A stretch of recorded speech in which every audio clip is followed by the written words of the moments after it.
All right, so I know it's been a while since we've last updated you guys. So this video may be a little long because a lot has happened, and I'm gonna try to chop it up for you guys so it's not too long. So yeah, I'm gonna dive right in, and I'm gonna start off by ripping the band-aid off.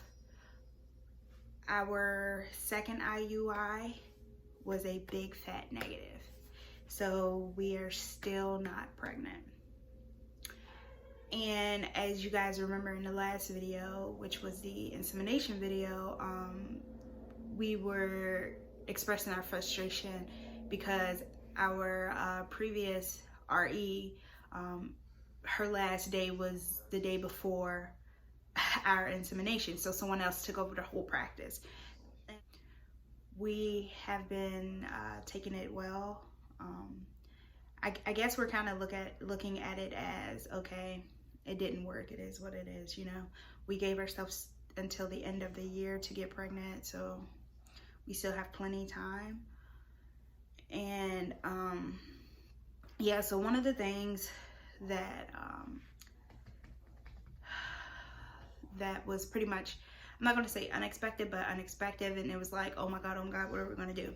So we only purchased 2 vials of our donor's sperm that we liked.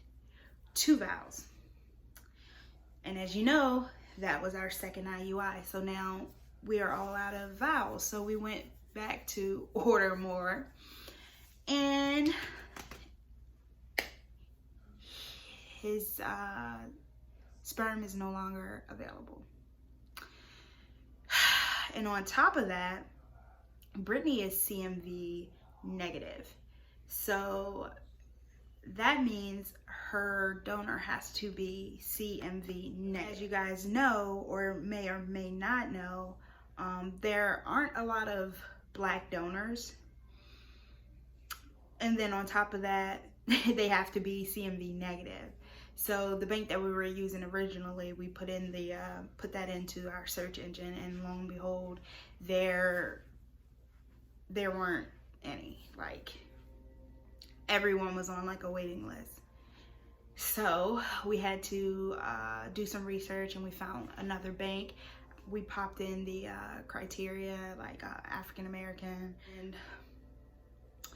and CMV negative, and we were able to find 2 donors that we both like we really like them, like better than our previous one. So we ended up finding a donor. So we already purchased the his sperm. It's being shipped probably on Monday because today is Saturday, and we purchased it Friday afternoon. Yeah, so boom, check that off the list. So we got the donor out of the way. So the next thing is that this RE, he does things differently. As you guys know, that we were doing the injections, the follicle stimulating hormone injections, and he feels like that's not necessary unless you have a fertility issue. So Brittany, like I said, everything is good with her. She's 27. Her tubes are open. She doesn't have any issues except for the thyroids, which we were able to control with Synthroid. So yeah, so she no longer has to give herself injections, which is a plus because she hated it. That was one of the things that she actually couldn't stand to do. Like, she was like, she didn't like it.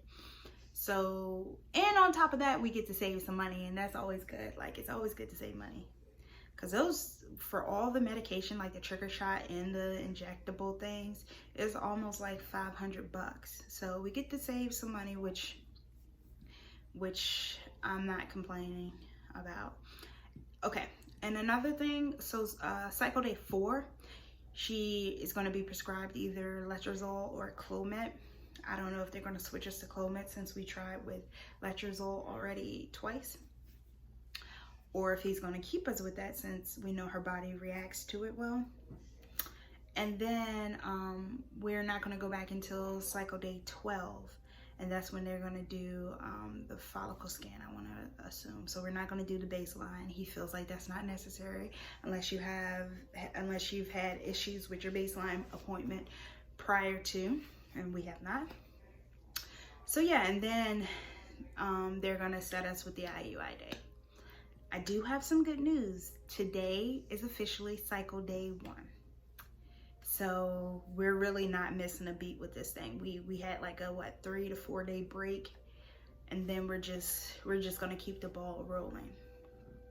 Now we have been discussing whether or not if this round fails, if we're gonna continue doing IUIs with her. I know our new RE recommends 3 IUI cycles, then switching over to IVF, but our insurance doesn't cover any of the IVF, and that's not a route that we necessarily want to take at the moment since it's not covered, so it will all be out of pocket. So we've been discussing whether or not we'll just tell him that we prefer to just do IUIs until it happens, or if we're going to switch to me. So if we switch to me, then I would have to still start everything over, which, I mean, it's okay, but yeah, it's okay. I'm willing to do it. It'll be worth it in the end. Okay, now the sun's coming out now. Now I'm getting like my eyes. Anyways, all right. So yeah, let me see. I think that's about it.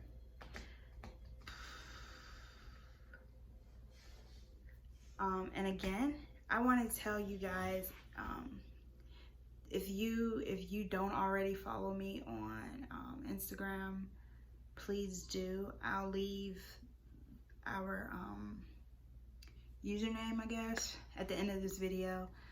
Please go ahead and follow me. And I just want to say that you guys who are already following me on my Instagram, I really from the bottom of my heart appreciate each and every one of you, because you guys are the most supportive group that I've ever encountered in my life. You guys are awesome, and I appreciate each and every one of you. It's so weird because normally people don't really like reach out and give you like words of encouragement or really ask about how you're feeling, how you're doing, but man, every single person, just about every single person that follow me and that I follow back are amazing. Like, you guys help me not be down in the dump, honestly. I appreciate you. My wife appreciates you. And I don't know, like, I wish I could just come and just like hug all you guys, but you know we can't do that because of COVID. But after COVID, if there will ever be after COVID, I'm going to come and I'm going to hug each and every one of you guys because you guys are so freaking awesome. So yeah, that's about it. We are now on the journey to IUI number 3.